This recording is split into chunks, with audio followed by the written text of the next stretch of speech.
Baik, selamat malam. Hari ini saya akan bercerita tentang beberapa percatatan perjalanan yang dilalui pada DKV 2 setelah UTS.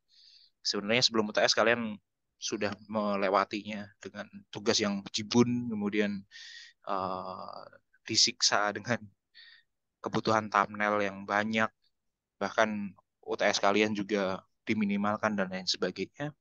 Maka saya akan cerita karena malam ini silakan siapkan pertanyaan apabila nanti masih ada pertanyaan. Jadi biasanya di DKV 2 beberapa testimoni, beberapa obrolan dari kakak tingkat kalian itu menantang gitu. Karena banyak tugas yang harus dikerjakan, tingkat kesulitan tugasnya juga menjadi sebuah tantangan.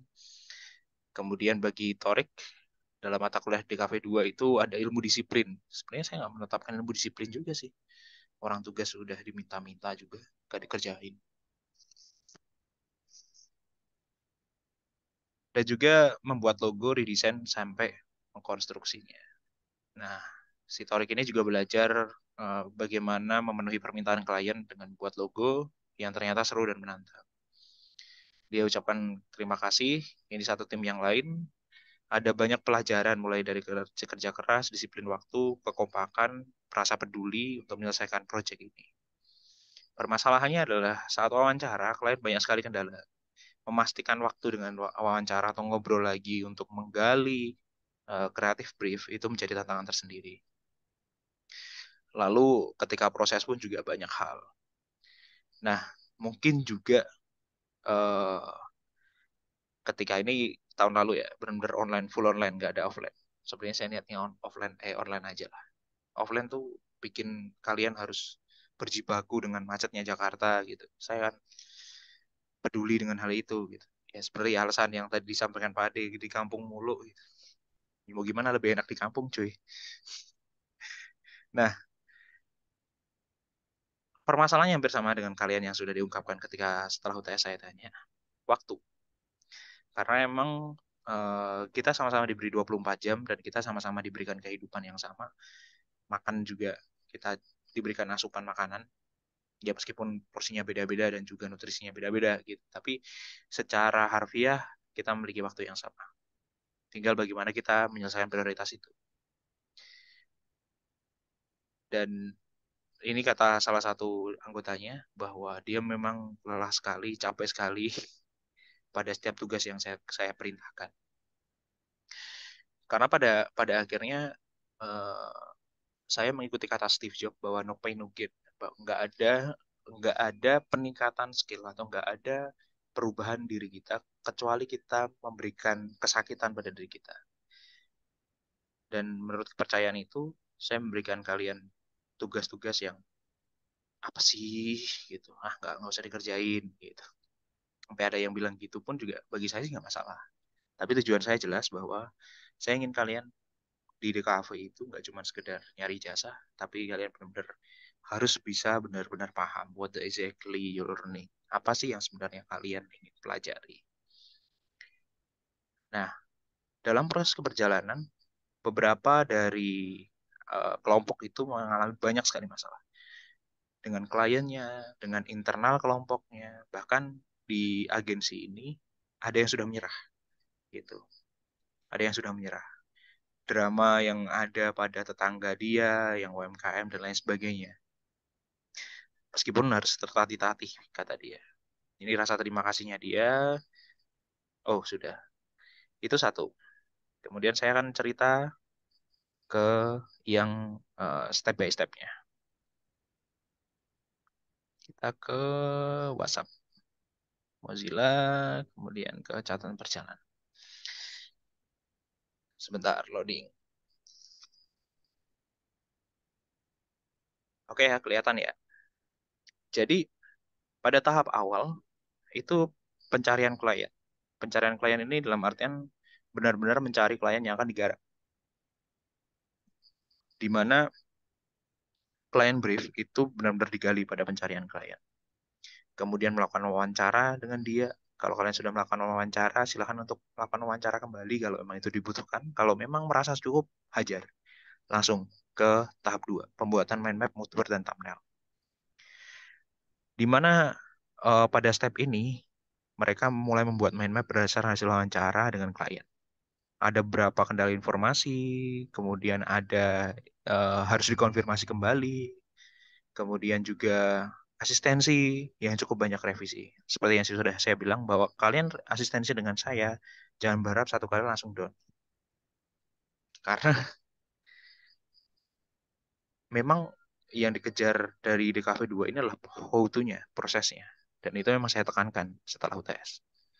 Setelah pembuatan mind map mood board thumbnail masuk ke eksplorasi konsep. Dalam tahap ini pun juga mendapat banyak revisi. Dan juga dia bekerja dengan deadline asistensi, termasuk dengan kalian. Saya rasa kalian juga akan bekerja dengan itu dan mulai merasa terlebih revisi yang ada. Dan dengan diskusi yang lancar serta kerjasama anggota tim, mulai memahami memperbaiki secara perlahan. Jadi kalau kalian salah pada asistensi, itu bukan sebuah kesalahan yang fatal sebenarnya. Karena itu proses pembelajaran. Ketika step 2 done, eksplorasi konsep dan masuk ke template. Nah, ini makin kesulitan lagi gitu.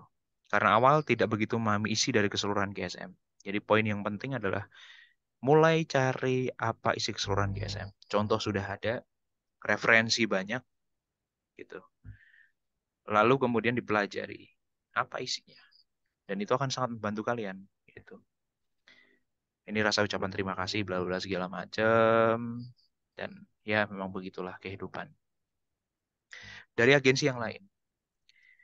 Ini agensi yang beranggotakan hanya 2 orang.